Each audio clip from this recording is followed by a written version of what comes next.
नमस्कार दोस्तों, आप सभी का स्वागत है मिथिलेश एकेडमी पर। अगर आपने मिथिलेश एकेडमी को अभी तक सब्सक्राइब नहीं किया है तो अभी करें ताकि आपको सभी वीडियो समय पर मिल सकें। नमस्ते।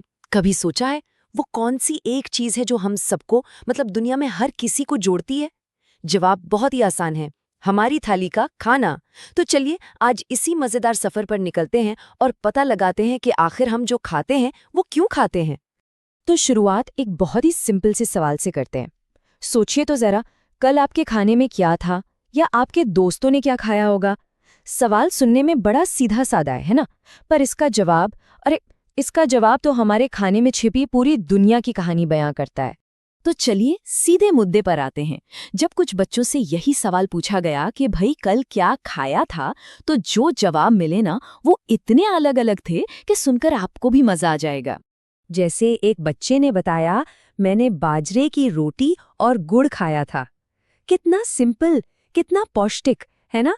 और ये दिखाता है कि जहां बाजरा आसानी से उगता है वहां के खाने का ये एक जरूरी हिस्सा बन जाता है। और अब जरा ये सुनिए, एक दूसरे बच्चे ने कहा कि मेरी माँ ने मछली बनाई थी, एकदम अलग तरह का खाना। इससे साफ पता चलता है कि जगह कितनी मायने रखती है। भाई जो समंदर के पास रहते हैं उनके लिए तो मछली रोज के खाने का हिस्सा है। और ये वाला तो और भी मजेदार है। एक ने कहा, माँ ने तो खीर पूरी बनाई थी जो मुझे पसंद नहीं, तो उसने क्या किया, अंडे की भुजिया खाकर सो गई।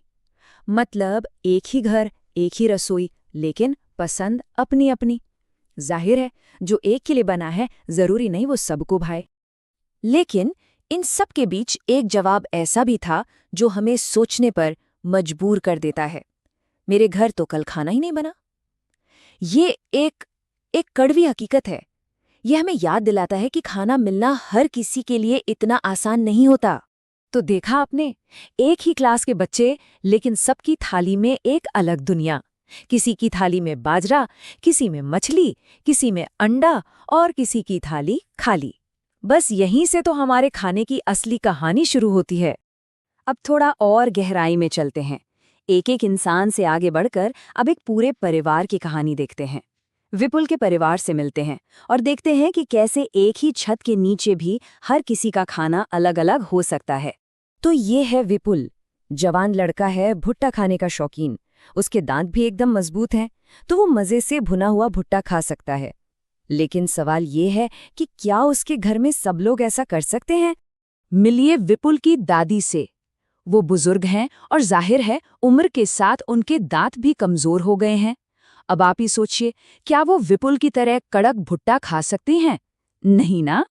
तो देखिए यहाँ पूरी तस्वीर साफ हो जाती है। विपुल खा रहा है भुट्टा, दादी क्या खा रही हैं? दाल में भिगोई हुई नरम रोटी। और घर में एक 4 महीने की छुटकी भी है, वो तो सिर्फ माँ का दूध ही पी सकती है। मतलब एक ही परिवार, लेकिन उम्र और ज़रूरत के हिसाब से 3 बिल्कुल अलग अलग डाइट। अच्छा, अब परिवार से निकलकर थोड़ा और बड़े लेवल पे सोचते हैं। दुनिया भर में जो करोड़ों लोग हैं, उनके खाने का बेस क्या है? मतलब वो कौन सी चीज़ें हैं जो सबकी थाली का आधार बनती हैं? तो ये रहे वो सुपरस्टार्स। चावल, गेहूं, मक्का, बाजरा, ये सारे नाम सुने सुने लग रहे हैं ना? क्योंकि यही वो अनाज है जो हम सबकी थालियों का सबसे ज़रूरी हिस्सा होते हैं, चाहे हम दुनिया के किसी भी कोने में हों। तो फिर सबसे बड़ा फैक्टर क्या हुआ? सबसे बड़ा फैक्टर है, हम वही खाते हैं जो हमारे आसपास आसानी से उगता है। बहुत ही सिंपल सा नियम है, लेकिन हमारे खाने की पूरी कहानी इसी एक लाइन में छिपी है। अब बात करते हैं कल्चर की, हमारे स्वाद की।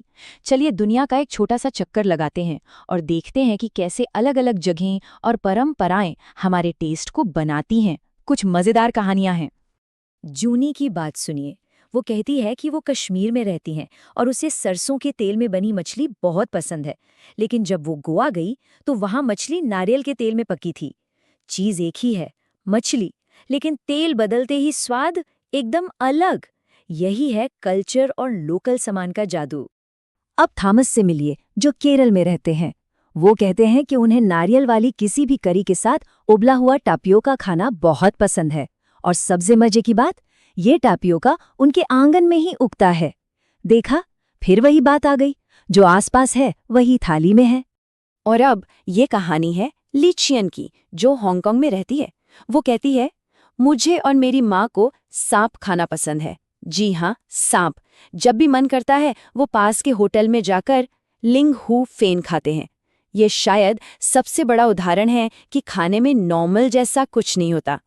तो हमने अलग अलग लोगों की थालियां देखी, एक परिवार की कहानी सुनी और दुनिया के अलग अलग कोनों में भी झांका।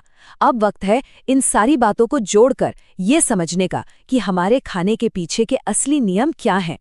तो घूम फिर कर हम उसी एक बड़े सवाल पर आ गए हैं। आखिरकार वो कौन सी चीजें हैं जो तय करती हैं कि हम क्या खाएंगे?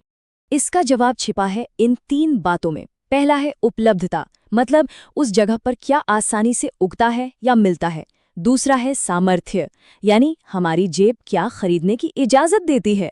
और तीसरा और सबसे जरूरी, रिवाज, हमारी परंपराएं, हमारे त्योहार, हमारा कल्चर हमें क्या खाना सिखाता है।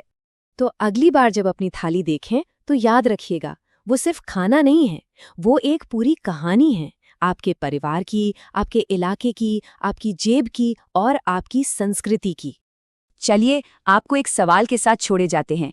ऐसी कौन सी खाने की चीज है जो आपने आज तक नहीं चखी लेकिन अगर आपने अभी तक मिथिलेश एकेडमी चैनल को सब्सक्राइब नहीं किया है तो जल्दी करें ताकि आपको सभी वीडियोस समय पर मिल सकें।